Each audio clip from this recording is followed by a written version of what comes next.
સમાજમાં જે રીતે આપણે આગળ વધતા હોઈએ છીએ પણ આપણા દીકરા દીકરીઓમાં ઘણીવાર આપણે છૂટછાટ આપતા પણ હોઈએ છીએ પણ એ છૂટછાટના કારણે આપણા પરિવારના કોઈ બાળકો કોઈ ગેરમાર્ગે ના જાય એની પણ આપણે ધ્યાન રાખવું પડશે।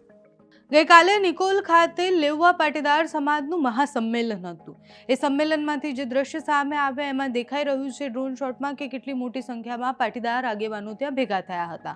મંચ પર બેઠેલા પાટીદાર મંત્રીઓ જ્યારે ઊભા થઈ અને ભાષણ આપી રહ્યા હતા ત્યારે સમાજમાં શિક્ષણથી લઈને સમાજમાં બીજી કઈ વ્યવસ્થા ઉપર વધારે ધ્યાન આપવાનું છે એ બધા જ વિષય પર વાત થઈ। મંત્રી કૌશિક વેકરિયા જ્યારે ભાષણ આપી રહ્યા હતા એમનું તો સન્માન પણ આ કાર્યક્રમમાં કરવામાં આવ્યું અને ભાષણ દરમિયાન એમને પાટીદાર દીકરા દીકરીઓ પર વાત કરી। અત્યારે પાટીદાર સમાજ અને પ્રેમ લગ્ન ઉપર ખૂબ ચર્ચા થઈ રહી છે।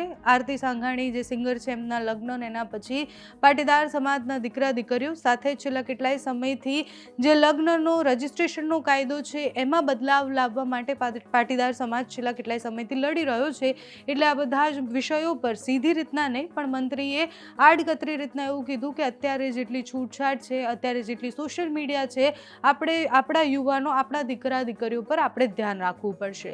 મંત્રી કૌશિક વેકરિયા જ્યારે ભાષણ આપી રહ્યા હતા ત્યારે એમને માતા પિતાને ટકોર કરતા એવું કહ્યું છે કે સોશિયલ મીડિયાનો જમાનો છે, દીકરા દીકરીઓ શું કરતા હોય છે, ક્યાં જતા હોય છે, શું કરે છે એ બધા ઉપર ધ્યાન માતા પિતાએ રાખવું પડશે।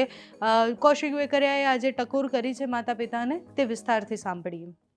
સમાજમાં જે રીતે આપણે આગળ વધતા હોઈએ છીએ પણ આપણા દીકરા દીકરીઓમાં ઘણીવાર આપણે છૂટછાટ આપતા પણ હોઈએ છીએ પણ એ છૂટછાટના કારણે આપણા પરિવારના કોઈ બાળકો કોઈ ગેરમાર્ગે ના જાય એની પણ આપણે ધ્યાન રાખવું પડશે। કારણ કે સમૃદ્ધિ ગમે તેટલી હોય છે, જો સંસ્કાર આપણી પાસે નહીં હોય તો બધું જ આપણા માટે વ્યર્થ છે। સંસ્કાર અને વિદ્યા એ બંનેને સાથે રાખીને આપણા બાળકો ખૂબ પોતાના ભવિષ્યમાં આગળ વધે એ પ્રકારે આપણે બધાએ પ્રયાસો કરવા પડશે।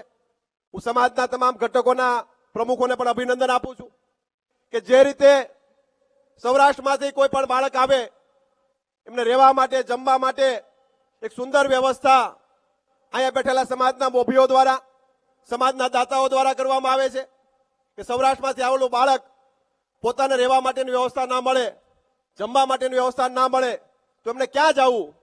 ત્યારે સમાજના સૌ મોભીઓએ અલગ અલગ સંસ્થાઓનું નિર્માણ કરી અને દીકરા દીકરીઓને સારી વ્યવસ્થા મળી શકે એ પ્રકારે જ્યારે સમાજ કામ કરતો હોય ત્યારે હું સમાજના તમામ દાતાશ્રીઓને, સમાજના તમામ મોભીશ્રીઓને લાખ લાખ અભિનંદન સાથે વંદન પણ કરું છું।